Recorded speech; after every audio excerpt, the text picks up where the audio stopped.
What's up, YouTube? Georgia Silver Hunter back, and today we will be hunting a box of, I think this is NF String and Son rolls from one of my local Fifth Third banks. Ran around to quite a number of banks today, and just really no one had change, at least not any kind of volume of it. And so this is what we got today. We had one box of dimes to go through. I did already open it because through the holes, most of the rolls I could see looked really shiny, so I just wanted to pop the top while I was there to make sure we had circulated, and you can tell we do. We've got some uglies. So this could be a really short video. We mainly hunt dimes for silver, which means we're just edge hunting these today. So I'm going to get this box sort of rubber banded together here, and we'll open a lot of rolls here on camera just in case we find a bunch of silver. So let's jump into it.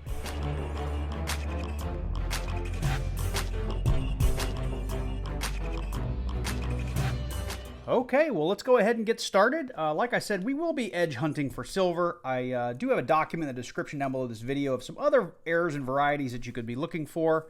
The two main ones that most people would be interested in are that 1996 West Point minted dime, which means it's got a W for a mint mark instead of a P or a D, or sometimes the Philly dimes have no mint mark. At least I think on modern ones there's some that don't have a Philly, but maybe they all do. Anyway, the other one you're looking for is 2009. It was a very low mintage year. It's very hard to find. I've only found a handful of them, but I don't hunt a lot of dimes. And when I do, at least this year, I really just edge hunt. I do kind of, as I put them in my little hopper to get recounted and re-rolled, I do kind of spread them out on my table looking for San Francisco proofs. And that's basically just me doing this. Because if they come back with a frosted face or a frosted reverse on them and a real deep mirror finish, it means that it's a proof. And so we check those mint marks for an S because those were made in San Francisco. So I'm going to be quiet at this point. I'm just going to go ahead and we'll open rolls. And if we're not finding anything, we'll fast forward and play a little music for you. And hopefully we do get to stop and look at least one piece of silver. But we'll see.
So this one just kind of fell out. It's a little bit of an off-center strike. It's nothing that's going to command a lot of money, but I do know some people pull these when they find them. You'll just see we've got much more rim on the dime over here as we have on the lower side. So these are fairly common. Really, they're worth a lot of money when you've got a significant rim on one side and you're kind of chewing into the date and things like that on the other. So you can see we've got a much more centered reverse. But I'll put this up as a find, but it's not the kind of thing that I typically hang on to, but I do know that there are people that collect those. And that is something else you can actually hunt for in these. You know, I don't look at them close enough for like die cuts and, you know, clipped planchets and those kinds of things. There are people that hunt for those. If it's an error that jumps right out at you, I will tend to pull those As you can see, I'm just kind of looking at anything that looks a little bit interesting or a little bit off. And I have found a ton of 1966s with not a real clad looking edge. But lots of 1966s in this batch.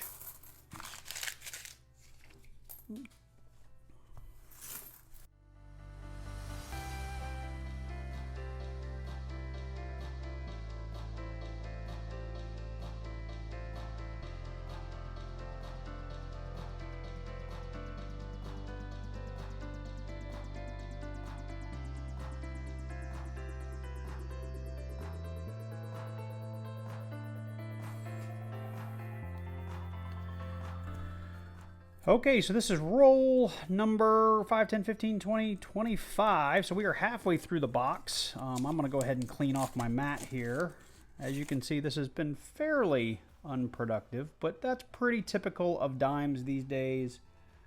I know even Rob Finds Treasure is having a hard time with dimes. He had a good couple of boxes the other day, but it's been a struggle.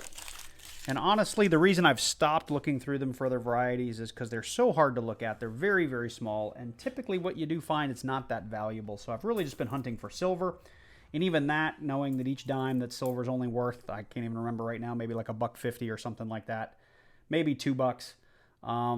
It doesn't really make it feel worth it, but it's just something else to hunt. And it just changes up the channel a little bit. So I'm trying to make the best of it. So let me get these cleaned off, and I'll actually video it, and I'll go through and see if I find anything just by quick visual inspection, and I'll slow down if we do.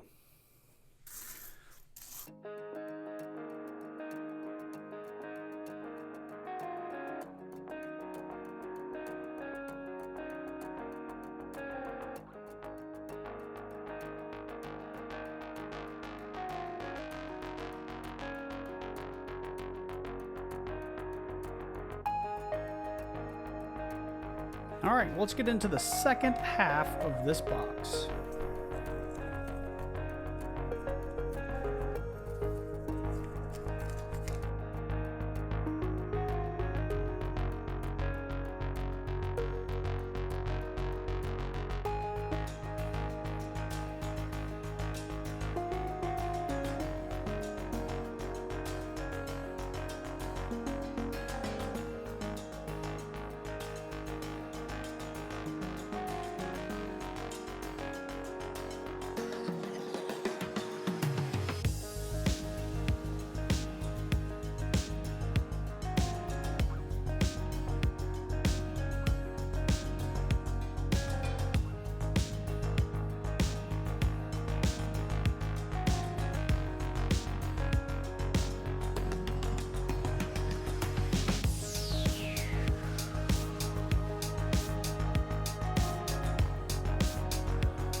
So we have just 3 rolls left. We'll slow down and do these together. It's been, as you can see, even in fast forward, a largely uneventful hunt.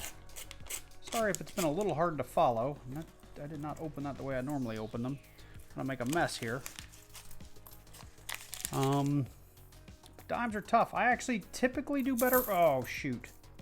I typically do better with dimes in customer wrapped rolls. My last, I guess we'll just kind of pull some of those out and relook at them. My last customer wrapped hunts, I found like 1 or 2 silver dimes in almost every customer wrapped hunt I've done. Like I said, I just did this because it was about all the bank had. Most of the banks I went to today just had a handful of like quarters or dimes or nickels, and it was going to be like $6 of this, $2 of that, and I didn't have enough time to put together enough that it would have been a big enough hunt to film and put on YouTube, so I just turned it all away. Also, I did look at some of the wraps they were pulling out, and it was all current wraps of stuff, so nothing terribly exciting looking, nothing with writing on it. So, anyway, these hunts are what they are. They're like lottery tickets that don't win, but you get your money back, right? So here we go, last roll. Little last roll silver in the dimes, maybe.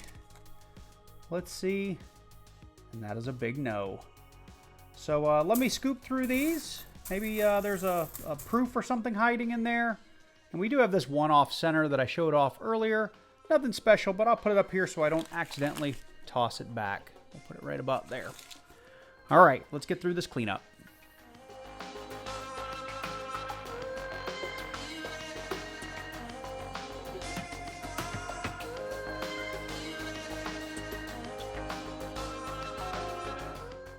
that wraps us up for this dime hunt. Sorry it wasn't better, but I've just not really had any luck in bank wrapped dimes.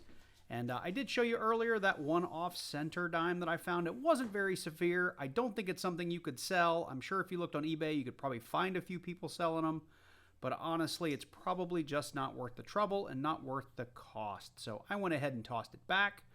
Like I said, I wish this one could have been better, but this is all I could find at the bank this weekend outside of a box of $50, which I will be posting after this video sometime during the week. And it's actually a really, really good one. So I suggest you make sure you check that one out.